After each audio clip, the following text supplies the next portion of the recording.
Hello my dear students, कैसे हैं प्यारे बच्चों। Very good. तो आज मैं अमला शंकर यादव मास्टर केम चैनल की तरफ से क्लास 12th के बच्चों के लिए वीडियो लेके आया हूं। और आज के वीडियो में how to find the type of hybridization from magnetic behaviour. तो प्यारे बच्चों, मैग्नेटिक बिहेवियर का अंदाज़ा हम लगा लेते हैं कि either it is strong ligand और weak ligand, strong field ligand और वीक लिगैंड फील्ड। तो प्यारे बच्चों, पिछले वीडियो में हमने बताया था कि अगर स्ट्रांग फील्ड लिगैंड होगा तो वहाँ पर दो बातें होंगी, या तो पूरा का पूरा इलेक्ट्रॉन पेयर्ड हो जाएगा, या इलेक्ट्रॉन पेयरिंग के बाद एक दो इलेक्ट्रॉन अनपेयर्ड रह जाते हैं। तो ज़्यादातर तो स्ट्रांग फील्ड लिगैंड होने के कारण इलेक्ट्रॉन की पेयरिंग होती है और पेयर्ड हो जाते हैं तो डाईमैग्नेटिक होते हैं, ठीक है। और मान लीजिए एक आध दो ठे अनपेयर्ड रह जाते हैं तो स्लाइटली पैरामैग्नेटिक हो जाता है। अच्छा, अब यहाँ पर ये बात है कि स्ट्रांग फील्ड लिगैंड अगर है तो सीधी सी बात है D2sp3 हाइब्रिडाइजेशन फॉर ऑक्टाहेड्रल के लिए की बात कर रहा हूँ। ऑक्टाहेड्रल के लिए मालूम हो जाता है, स्ट्रांग फील्ड लिगैंड को देख करके अगर उसका कोऑर्डिनेशन नंबर 6 है तो D2sp3 हाइब्रिडाइजेशन होगा। अच्छा, वहीं अगर वीक फील्ड लिगैंड है तो pairing does not takes place in inner d orbital. Inner d orbital में इलेक्ट्रॉन की पेयरिंग नहीं होगी, इनर डी ऑर्बिटल के इलेक्ट्रॉन अनपेयर्ड रह जाएंगे और आउटर डी ऑर्बिटल के दो ऑर्बिटल मिलकर के हाइब्रिडाइजेशन करते हैं और हाइब्रिड ऑर्बिटल बनता है। तो यहाँ पर क्वेश्चन अराइजेज हियर कि inner d orbital electrons they remain unpaired. जब अनपेयर्ड रह जाएंगे तो उनकी प्रॉपर्टी पैरामैग्नेटिक हो जाएगी, और अब उसका चूंकि आउटर डी ऑर्बिटल पार्टिसिपेट कर रहा है तो sp3d2 हाइब्रिडाइजेशन होगा। तो यही हमें पता करना है। तो इसी के बारे में I am going to discuss about hybridization on the basis of magnetic behavior of coordination complex। तो चलते हैं प्यारे बच्चों, वीडियो को आगे लेकर प्रोसीड करते हैं। हाँ तो प्यारे बच्चों, यहाँ पर जो है क्लास 12th लेक्चर नंबर 20 है। चैप्टर का नाम है प्यारे बच्चों कोऑर्डिनेशन कंपाउंड। कोऑर्डिनेशन कंपाउंड, और जो हमारा टॉपिक है predicting the type of hybridization from magnetic behaviour. अब मैग्नेटिक बिहेवियर का हम अंदाज़ा लगा लेते हैं स्ट्रांग फील्ड लिगैंड और वीक फील्ड लिगैंड। जैसा कि अभी मैंने बताया था कि strong field ligand are responsible for the pairing of electrons in inner d orbital. तो देखिए प्यारे बच्चों, the magnetic moment of the coordination compounds can be determined by the measuring their magnetic susceptibility experimentally, and this helps us to know the number of unpaired electrons present as nu is equal to under root n into ये bracket में n plus 2 bm Bohr's magneton. bm means Bohr's magneton for metal having up to 3 unpaired electrons in the d orbitals। ऐसे metal जिसके d orbital में 3 unpaired electron रह जाते हैं। देखिए उस मेटल की बात किया जा रहा है। ऐसा मेटल जिसके डी ऑर्बिटल में, आप ध्यान से समझने की कोशिश करिए, ऐसा मेटल जिसके डी ऑर्बिटल में 3 इलेक्ट्रॉन अनपेयर्ड रह जाते हैं तो क्या होगा। जैसे इसका एग्जांपल है titanium plus 3d1, vanadium plus 3d2, chromium plus 3d3, 2 vacant यहाँ पे 2 वैकेंट टी है, ये 2 vacant d orbitals are available for octahedral hybridization. Octahedral hybridization होना है तो इनमें से 2 हमें वैकेंट ऑर्बिटल चाहिए और अवेलेबल है with 4s and 4p orbital. तो 1s और 3p और 2d ऑर्बिटल मिल करके D2sp3 का हाइब्रिडाइजेशन करते हैं।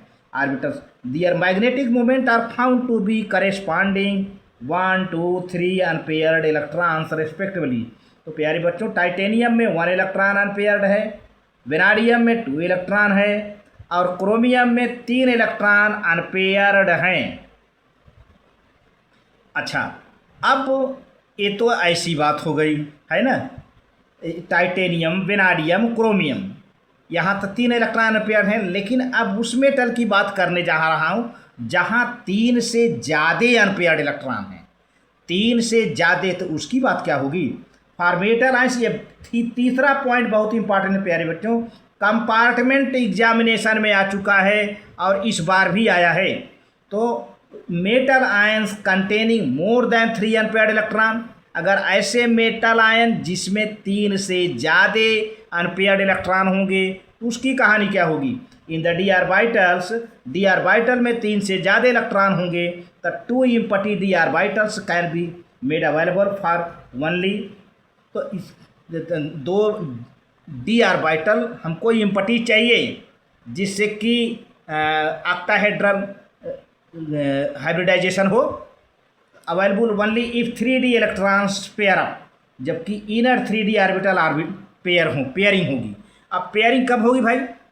पेयरिंग होने के लिए क्या चाहिए? हमको स्ट्रांग फील्ड लिगैंड चाहिए, क्योंकि 3 से ज़्यादा अनपेयर्ड इलेक्ट्रॉन हैं तो वहाँ पर पेयरिंग के लिए स्ट्रांग फील्ड लिगैंड जिम्मेदार होता है। That is D4 chromium +2 to manganese +3, D5 manganese +2 iron +3, D6 iron +2 cobalt +3। तो द मैग्नेटिक मोमेंट डेटा, अब इसे नोट करते चलें, 3 से ज़्यादा है किसमें? क्रोमियम +2 और manganese +3, D5 manganese +2 iron +3, D6 iron +2 cobalt +3। तो द मैग्नेटिक मोमेंटम, पहले इतना नोट कर लो प्यारे बच्चों, आप इसको नोट कर लीजिए। हाँ, the magnetic momentum data so that maximum spin pairing occurs in many cases, especially in compounds with D6 ions। तो ज़्यादातर पेयरिंग होती है वहाँ उस कंपाउंड में जिसमें D6 इलेक्ट्रॉन होता है। D6 इलेक्ट्रॉन के होते हैं, आयन हो या मेटल हो, जो भी हो। But there are complications with species having D4 and D5 ions. लेकिन उनमें ऐसे स्पेसीज जिसमें D4 है, D5, उनमें कुछ कॉम्प्लिकेशन दिखने को मिलता है। Few examples are given below, देखिए कुछ एग्जाम्पल दिए हैं, जैसे देखिए यामेन hexacyano manganate has magnetic moment of 2 unpaired electron. इसमें 2 अनपेयर्ड इलेक्ट्रॉन है, ध्यान दीजिए पहले एग्जाम्पल में। While MnCl6 has 4 unpaired electron, 4 unpaired electron है। लेकिन अब यहाँ पे देखिए, सबसे बड़ी बात है कि क्लोरीन वीक फील्ड लिगैंड है, अब यहाँ पेयरिंग नहीं कर पाएगा और ज़्यादातर ये पैरामैग्नेटिक कॉम्प्लेक्स होगा। ध्यान दीजिएगा, क्लोरीन वीक फील्ड लिगैंड है और 4 अनपेयर्ड इलेक्ट्रॉन हैं। आप समझ लो कि 4 के चारों इलेक्ट्रॉन अनपेयर्ड रह जाएंगे। अब ये पूरा कॉम्प्लेक्स क्या होगा? पैरामैग्नेटिक हो जाएगा। आगे सेकेंड एग्जाम्पल, हेक्सासाइनोफेरेट, यहाँ पे साइनाइड आयन प्यारे बच्चों स्ट्रांग फील्ड लिगैंड है, had magnetic moment of 1 unpaired electron, एक अनपेयर्ड इलेक्ट्रॉन है। While hexafluoridoferrate had magnetic moment of 5 unpaired electrons.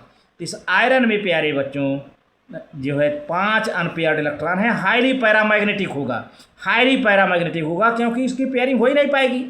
Why? Because fluorine, you might be knowing fluorine is weak field ligand. Fluorine जो है एक week ligand है, एक week field ligand है और यह पेयरिंग नहीं कर पाता। Third one example is hexafluorido cobaltate had magnetic moment of 4 unpaired electron. इसमें वीक फील्ड लिगैंड फ्लोरीन है, इसमें 4 अनपेयर्ड इलेक्ट्रॉन है, मतलब हाईली पैरामैग्नेटिक होगा। अब इधर देखिए tri oxalato cobaltate and it is diamagnetic, पूरी तरह से डाई मैग्नेटिक है क्योंकि जो है इलेक्ट्रॉन पेयर्ड हो जाएंगे। The above result helps us to explain whether the hybridization is D2sp3 या sp3d2। तो प्यारे बच्चों सीधी सी बात है, अगर स्ट्रांग फील्ड लिगैंड है तो इनर डी ऑर्बिटल के इलेक्ट्रॉन पेयर हो जाएंगे और हाइब्रिडाइजेशन जो होगा D2sp3 होगा। अगर वीक फील्ड लिगैंड होगा तो sp3d2 होगा। अब जैसे देखिए यहाँ पर ये जो हेक्साफ्लोराइडोफेरेट है इसमें क्या होगा, sp3d2 होगा, sp3d2 होगा। क्यों d2 होगा, ये d2 बाहर वाला ऑर्बिटल है, ये बाहर d2 ऑर्बिटल है, d के 2 ऑर्बिटल हैं। और वहीं पर हेक्सासाइनाइडोफेरेट इसमें D2sp3 हो जाए, पहले D2 हो जाएगा तब sp3। तो कहने का मतलब अगर स्ट्रांग फील्ड लिगैंड है तो इनर डी ऑर्बिटल यूज होगा हाइब्रिडाइजेशन में, और वीक फील्ड लिगैंड है तो आउटर डी ऑर्बिटल इलेक्ट्रॉन होगा। तो इस तरह से हम हाइब्रिडाइजेशन का पता कर लेते हैं। इसी तरह से देखिए ये मैग्नीज हेक्सासाइनाइडो मैग्नेट है ना, और हेक्सासाइनाइडोफेरेट, इन सब में इनर डी ऑर्बिटल यूज होगा, ठीक है। और हाइब्रिडाइजेशन D2sp3 होगा क्योंकि इनर डी ऑर्बिटल यूज हो रहा है।